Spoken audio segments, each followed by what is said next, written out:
So we sure did have an election on Tuesday night, and billions of dollars were spent over years of campaigning. And I guess the question in everybody's mind is, did anything change? A Democrat still holds the White House, the Republicans hold the House of Representatives, and the Democrats hold the United States Senate. I'm joined here in a panel discussion with some of my colleagues who live and breathe these issues every single day. Melissa Runninger heads our government relations operation. Lorraine Howerton heads our legislative affairs staff in Washington, D.C. And Greg Pecoraro covers the entire country with a group of both consultants and regional staff that work in the state houses. You know, I have always found that these national elections give us a chance every 4 years to, as a nation, ask ourselves, are we headed in the right direction or on the wrong track? Exit polling suggests that people are still very concerned about jobs and the economy, but the election says that they're ready to let Barack Obama, President Obama, have another 4 years to keep strengthening this economy. So I'm quite certain that the focus of the new administration will continue to be a focus on jobs and strengthening the economy. Honestly, nothing could be better for general aviation than a stronger economy, so I applaud that. I think some of our concerns will go to, will they look to the general aviation community for more resources through user fees or taxes? Many of the same issues that frankly were with us before Election Day are with us after Election Day. But this week, we are congratulating the winners. We're pledging our continued energies to work with those who hold elected office, whether they're here in Washington, D.C. or out around the country, because our fight to protect their freedom to fly goes on regardless of who's in office. Fortunately, that fight has been waged on a very bipartisan basis.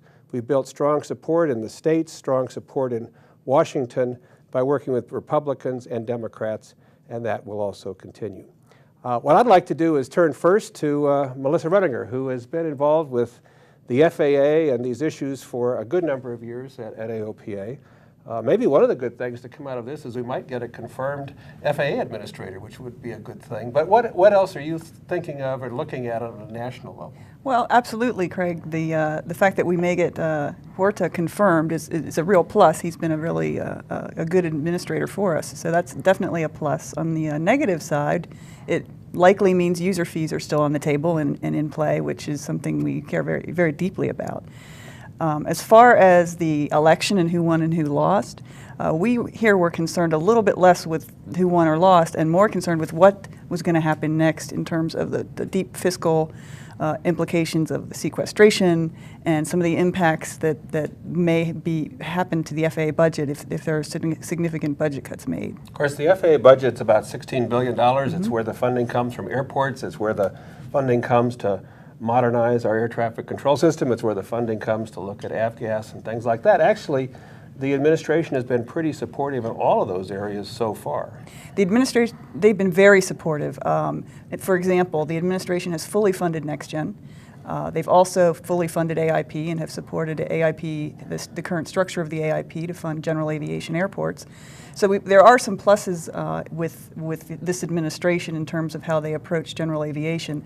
The negatives, again, would be the potential for user fees and maybe some other things that we might not like so much, but it's not all negative. Right. You know, Lorraine, one of the reasons I think that the administration has been supportive is that the Congress has kept them honest, if you will, from our standpoint. Strong bipartisan support. You've been at the key of building this over the last 4 years with congressional caucuses in the House and Senate that are the largest of any of the House and Senate for general aviation. I know you keep track of the numbers, you count votes, but you also count members. And I suspect one of the things that goes along with having a large caucus means on an election night we lose a few of those members. How does it look as the dust is beginning to settle after the election? You're right, Craig. We had 190 House members that belonged to the GA caucus. We've lost 39 of those members through the election process. In the Senate, we had 39 senators, and we've lost 3. So we're down on our caucus supporters. In addition to which, because it's a new Congress, we have to start from scratch getting members to sign up. So, now, I don't think everybody appreciates that. In other words, with a caucus, it's good for that particular Congress. Correct. And with a new Congress, we start again to rebuild, Absolutely, right? absolutely. Does the leadership of the caucus in the House and Senate, is it likely to stay the same? The very good news is leadership in both is staying the same. John Barrow, our co-chair from Georgia, had a very tough race. He eked it out quite nicely. We've sent congratulations to him already. Sam Graves won by a large margin. Senator Johans in Nebraska and Senator Begich in Alaska. So we're going to do really good in that regard.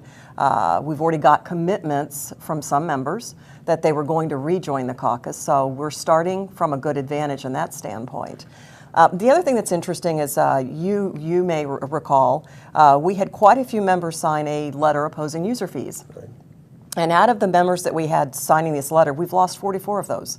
So we will have some significant battles, particularly as the president's budget comes out beginning of February. We really have to shore up support for no user fees, and from there see what else comes down our runway as far as issues that we have to overcome. I know that we actually have had some AOPA members who are serving in Congress.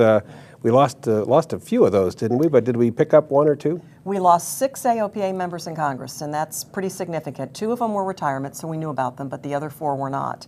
And we did pick up a member, actually Tammy Duckworth got elected, and our members may remember who Tammy is. She served in the Iraq War. She was a helicopter pilot. She was severely injured, lost both of her legs and injured her right arm.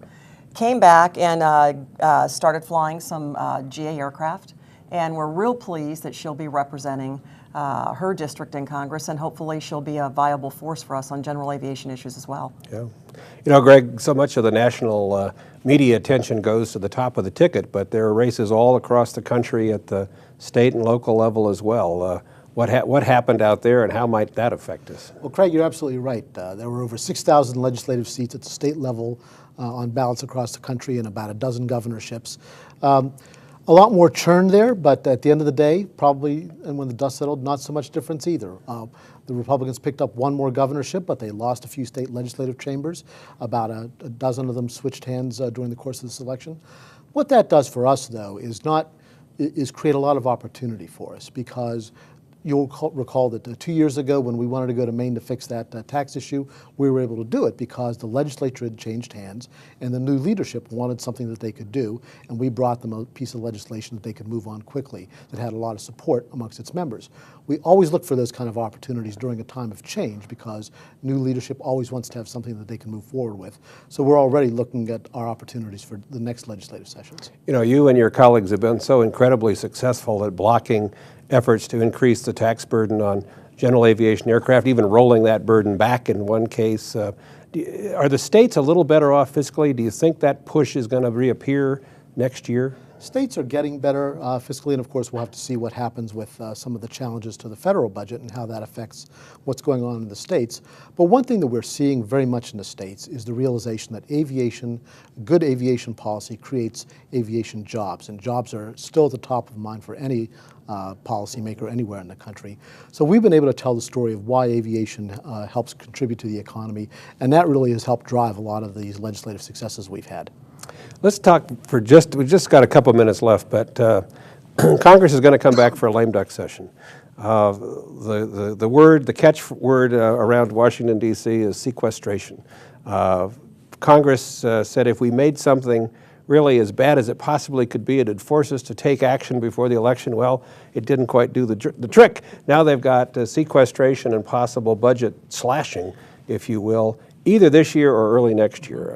What do you see coming down the pike on that one? In the third debate that the president had, he indicated that there would be no sequestration. So I think we all have to be mindful that he now has on his plate no sequestration.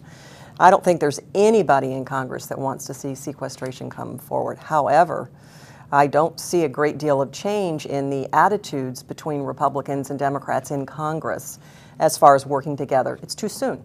Perhaps we'll see a change in attitude when the lame duck starts next week. What we're hearing is we may not see a lot of activity, but we'll see a bridge for activity after the new Congress starts. You know, Melissa, what are you hearing from some of our friends, people at the FAA? What are they looking at? You know, all the agencies were told don't go out and broadcast what the cuts would mean before the election. It'd be too frightening. But what are they thinking about? What are they planning? Well, I think the official line is that they're not planning for sequestration, and certainly they don't want to see it. I do believe that there has to be some planning going into how we continue to operate a system that is safety-based, and not do anything or cut anything that would impact safety. So first and foremost, they're going to protect, obviously, the safety of the system, and then beyond that, looking at cuts to things that may or may not impact safety, but they certainly impact efficiency. Certainly things like contract towers that serve pretty much exclusively general aviation airports could face cuts, which would impact capacity and the value of those airports. Cuts to things like DUAT program that pilots use for flight planning, things that may be considered non-essential by some, but are certainly very essential to general aviation. Cuts to next gen, cuts to funding to find an alternative fuel. I mean, all sorts of things that we care about could potentially be on the chopping block. Sure. You know, Greg, maybe we'll wrap this up with just referencing the events we went to in Tampa and in Charlotte, the national party conventions. We worked hard to turn out elected officials, congressional staffers, state officials, and some of their staff. We also had a number of our own AOPA members, of course, come, and we partnered with NBAA, so some of their members came as well. I was impressed at the degree to which our members really are engaged with us in the issues that we're working on. I was impressed that they came and weren't shy about sharing those views with officials. And I just wondered if you might reflect a little bit about that convention activity and what you saw happening there, and how we build on this engagement going forward at the state and national level. Well, I think that's a great point. You know, we see this with our members all over the country, how engaged they are in these kinds of activities. And as you said, they're certainly not shy about sharing their views on general aviation or anything else with anybody.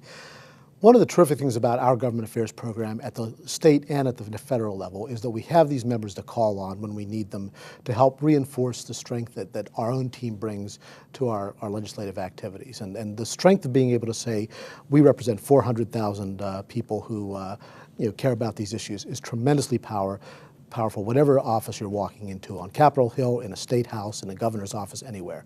So for us, the trick is, I think, to keep members focused on how they can be helpful in these things, and they really want to do that, to keep the membership where it needs to be so that we can continue to have that kind of strength, and to continue to share information with our members so that they know that when we're reaching out to them to ask them to intervene on an issue, that it is critical that their voice be heard, that their fellow pilots are counting on them, and that the future of general aviation really may be at stake when we reach out to them, either in their own community or across the nation. Well, thank you all. This has been a good discussion. I can assure you that this discussion is going to go on for some time around here at AOPA in Frederick. We'll continue to pore over some of the results. We'll continue to analyze the new elected officials that are coming to office, either at the state level or the federal level, to better understand what their concerns are and how we can best interact with them. And we'll, of course, continue working with those who have supported us and try to win over some of those that, that might have been skeptical. We will not back down one iota from defending our freedom to fly. We work to preserve it every single day, and these folks are on the front lines along with their colleagues, and it's a pleasure to work with them. I think we got our work cut out for us, but we'll keep at it.